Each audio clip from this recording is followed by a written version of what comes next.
let's talk about where this problem begins.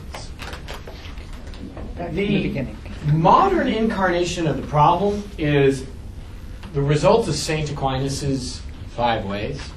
Okay? But the problem has a much older origin than that.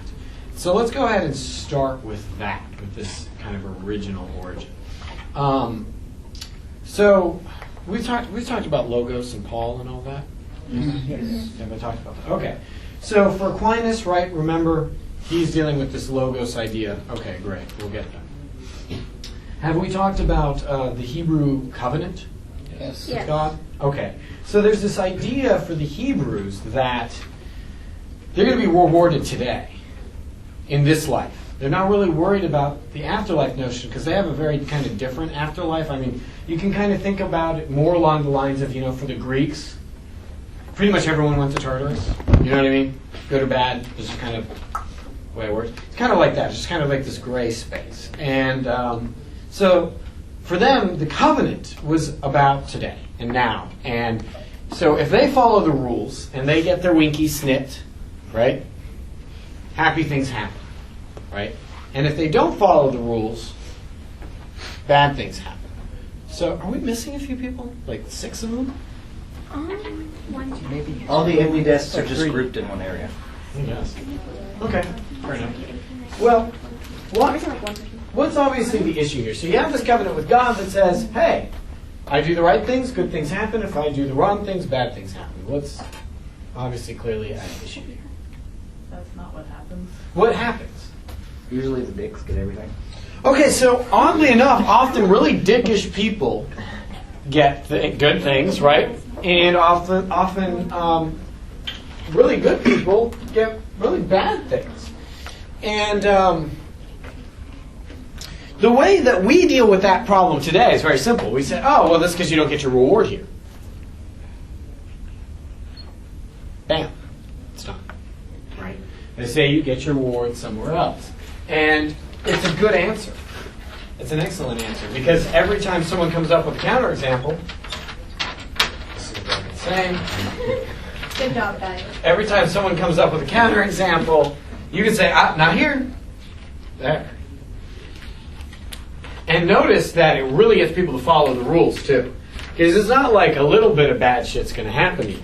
It's an eternity of bad shit when you die. Right? And the props of being good, an eternity of perfect, pure joy. But for the Jews, this caused a problem. I'm sorry? 72 virgins. Who was it who was complaining about that? Going, what? 72 virgins? I want like 72 really well experienced with like 72 whores. I'm dead anyway. Just make sure we don't have any. 72 Virginians, you asshole.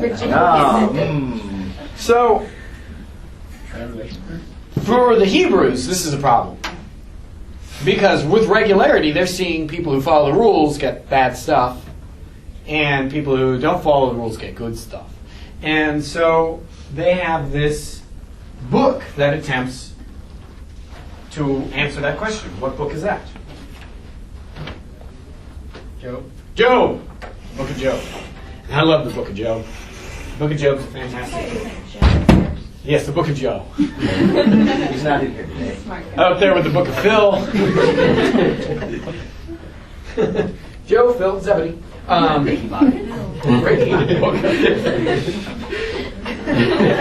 Open beer, take it. Okay.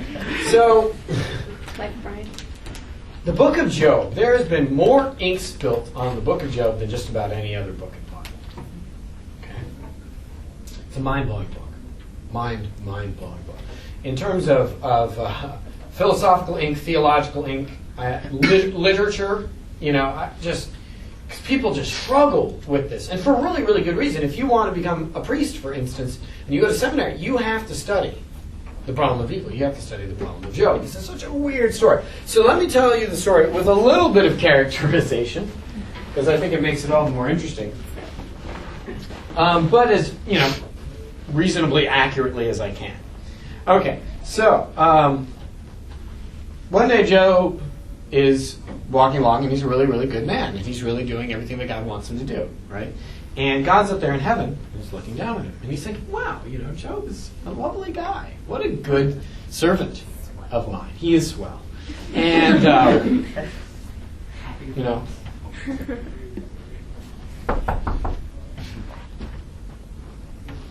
God opens the door, and it's Satan.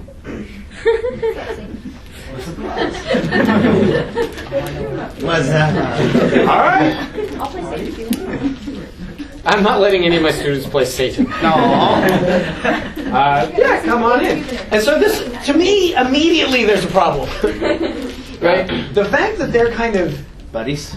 chilling is a little odd. It's like, I mean, when you read it, you're almost like, I wonder if they could just like offer each other a beer while they're at it. It's just so like kind of friendly. And so they start talking. And so this entity, which has like been expelled from heaven and is, by our lights, evil incarnate. Right? And I think that's part of the problem is for the Hebrews, he wasn't quite as evil as he is for us. Like by the time you get to Augustine, you kind of have this notion of like there's good and then the utter lack of good. Right? And Satan kind of epitomizes that notion. But anyway, so they're talking, and this was kind of weird.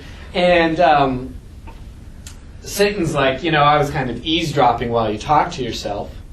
And I can't help but think that you think that your boy Job there's a really good guy. And God's like, yeah, he is a really good guy. Don't you think so? And Satan, of course, because he's a dick, says, no, I don't think so. I think, as a matter of fact, all that worshiping that he's doing, all that praising your name, he's only doing it because you've given him all this awesome shit. I mean, look at all the land he has. Right? I mean, he's got all these sheep and goats and cattle, right? He's got all these servants and people working on his land for him. He doesn't have to do shit. He's got 12 kids to do it for him. He's got 12 kids. Do you realize how much sex that man got to have? Of course he's happy with you. And God's response is, nah. Which is just odd to me. Because, what Satan is in effect saying is the only reason why he worships you is because you've given him, you've blessed him in all these ways. Because you have kept the covenant. Keep that in mind. That's all that's happening here is God's keeping his covenant with man. So God's response to this question is, no. And I can prove it. Which is odd, because when you're omniscient, that should be the killer right there. You should say, no. Well, how do you know, God? Because I'm omniscient. What part of all-knowing don't you understand? But instead it's kind of like, well, I know he is. Well, you don't. Well, I can prove it. And why does God feel the need to prove anything to Satan? I don't know. Why? Satan's eating Saddam Hussein. Not anymore. He left. Oh, no, he didn't. Moving right along. And And so, there's just this weird moment where they're kind of like, I'll make a bet. All right, bring it. I'm supposed to gamble. I'm pretty sure when you're God, the rules just don't have to apply. make the rules, literally. So it kind of goes along the lines of, I was going to say antidote. In the Hebrew culture, they used to cast lots and believe that God would influence the lots that came out. So gambling, yes, but God would influence the lots that were cast. So God would still be done in the gambling. Yeah, it's technically not even gambling at that point. And notice, and what's really good about what Tarek is saying is the fact that it just so clearly points out two things. One, that God's involved in everything, which is going to be deeply problematic as kind of we continue this discussion. But the other realization is that God can play favorites. You know what I mean? And if you win the bet, it's because God likes you better when you gamble. You understand? It must be because you are better than you. If the two of them are casting lots and you win and God's influencing it, it's got to be because you're doing a better job of keeping the covenant than you. Catch what I'm saying? That's a nice smile. Fight to the death. So they're like, let's make a bet. And God says, tell you what, I'll let you do whatever you want to him, except you can't take his life. And he's still going to worship me. Which is just completely insane. I mean, this just does not meet the notion of an all-loving God. And so Satan's like, sweet, because he, on the other hand, is playing his role perfectly, right? There's no inconsistency. Great, I get to torture someone. I get to torture a good person. Yes! And so what he does is just like, I mean, just all kinds of nasty shit starts befalling the people around Job. Right? There's the kicker. Right? The bet's about Job. But when it first starts happening, it's like everybody around him, right? And so like a horde of barbarians is sent by and they like kill a whole bunch of like servants and crap like that. And Also free will. Because like the hordes of, do they all of a sudden like have this, it's not their free will. free will only apparently applies to the Jews. Right? God's allowed to harden Fat Pharaoh's heart, right? He's allowed to do all kinds of stuff. So all these people die, right, for this bet. And Job goes, Lord giveth, the Lord taketh away. To which the family of the dead are going, that's easy for you to say. And then, like, Satan sends, like, these fiery balls of death. Right? And, like, everyone else dies, and the sheep and the cattle. Like, so now we're taking out on the animals, but they don't count because God hates animals, apparently. And so, all kinds of death and destruction, right? Lord giveth, and the Lord taketh away. And no point is he pissed for them, either. Like, why are you doing this to them? His answer has to be, well, because they were naughty. Right? Except for the sheep. I mean, unless they were naughty with the shepherds. Oh. So, it happens. You say that like, yeah, well, I know this guy. But she's like, it's okay. It happens. Don't worry, your husband is that lonely overseas. Oh my gosh. So then the next thing that happens, right? Job's kids are like partying in their house. They're having a nice kind of like festival or whatever. Satan sends a big old wind, collapses the house. They all die. All three. Bam.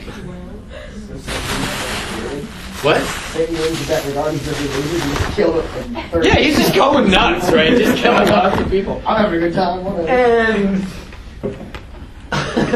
much to, I would think, Job's wife's annoyance, Job goes, and the Lord giveth and the Lord taketh away. His kids. And this, I mean, right around here is where his wife starts getting involved. Right? Because before this, people are going up to him, what did you do? Right? Because remember, bad stuff happens when you're naughty by this tradition, by this covenant. They're like, what did you do? What did you do? Have you been whacking your winky? What's going on? And he's like, I didn't do anything. And they think that he might be lying, that maybe he's being arrogant. He's like, no, seriously, I haven't even looked at the chambermaid. Nothing. I'm not doing anything. And his wife kind of gets involved, and she starts taking the tact of, why are you worshiping this God?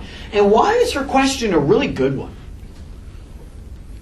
Because why did you worship something which is causing all this pain to you? Okay, so that's one good question. What's the other, like, kind of immediate problem here? What is God not following? The covenant. The covenant. Not following his own covenant. She knows that Job is being good. Why would you follow this guy? He's breaking his own covenant. And Job's like, listen, I'm a godly man. I'm going to keep worshiping God. That's the deal. And we really laud this, by the way. We really laud this. We see this as a really good trait in Job, despite the fact that one fundamentally wonders, why would you worship someone who does these bad things? And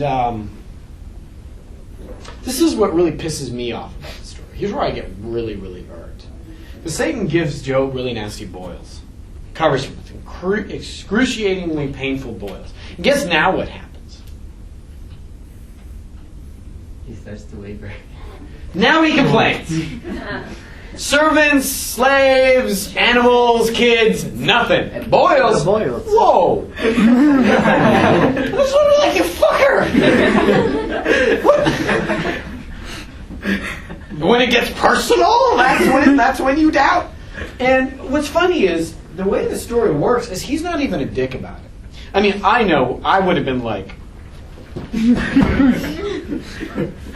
And it would have been like, just lightning. Job kind of looks up and says, why? I mean, his take on it really isn't accusatory. It's much more like, why, God? Why are you sending this my way? What have I done to offend you? The kicker, the part of the story that just is brilliant, is God's response, which is what? Eric? Can you control the Pleiades? Or the Yeah, he starts listing off the amazing shit he can do. Can you do this? Did you make the mountains? Can you make the sea do this? And Job's like, no. Nope. Just there's all the stuff that God can do. And really the answer is, who are thou, right? I mean, we hear this again, to question the Lord thy God. Who are you? You're a piddling little, look at you little shit. Who are you? I did all this amazing crap. Who are you to question me and my will? And I can only assume, I mean, because God's kind of irate with Job. Just, how dare you question me? Satan could do it. The guy he's helping, let's say allowing to be tortured, can't even ask why. And I can only assume it's because God didn't want to do the following. Why, God? Well, see, Satan came up and, We had a few beers. 11 beers later, there's this bet, I mean, you got a sense of humor, right? Tell you what, I'm going to give it all back. And he does. And he does, twofold. Except it's not The same people. the same kids. I mean, one has to pity the man's wife. I already had 12 of them. I'm having 24 of them. And 36 kids in a lifetime. he gets twice the sheep and twice the lamb, all this stuff. And it's like, but what about, I mean, I'm a bad person to have in church on this point, because whenever they talk about Job, I really just want to be like, what about the sheep? Well, he gets them back. No, you speciesist dick. I mean, what about the dead ones? And the priest would have to be like, they're in sheep heaven. It's totally worth it for them, Yeah. I'm just wondering what would have happened to Job or anybody for that matter if God had lost the bet. God runs naked. I would assume. I mean, this seems like one who's got to wear a kick me sign. I mean, one can only assume that God, by definition, can't lose the bet. Yes. Then why have Job's theologically pretty ballsy. He actually confronts God and is like, Well, I mean, when you look at it. So I haven't done anything wrong. What's the deal, by the way? And my favorite part in God's response is the reference to the Leviathan. Mm-hmm. Because, everyone's like, dinosaurs, whatever. Can you control Leviathan? And even the New Earth creationists who say dinosaurs didn't exist and all this kind of stuff. Job talks about a Leviathan. Yeah. And it's just such it's like, this is inspired so much. But it's kind of a prickish answer when you really think about it. I mean, I think Herrick's right insofar as it's ballsy when God is someone who's pretty willing to smite people at that point, Theologically, it's pretty to question the Creator, who has indicated on numerous occasions that he's willing to wipe people out on a whim. It is kind of ballsy. My only point is that he doesn't do it in a way that is, I think, particularly negative. It's not accusatory. It's more like why. I want an answer. And that's really where I want to push. Is we have this fundamental problem with asking for answers. And I want to push in that direction first because the problem of evil, which I've already kind of given you the basics on, you've probably thought about it, and our answer is always going to have to be, faith. At the end of the day, every answer to the problem of evil fails. It fails, it fails, it fails, and it fails. And the answer inevitably has to be, I have faith that it's part of this plan. Which is all kinds of issues for freedom of will. All kinds of problems for freedom of will. And you point that out. People have to say, I have faith in the fact that I have free will, even though everything that I do is literally part of the plan. And so let's look at a couple of other stories that really just amuse me. Let's talk about Thomas and let's talk about Abraham. Okay?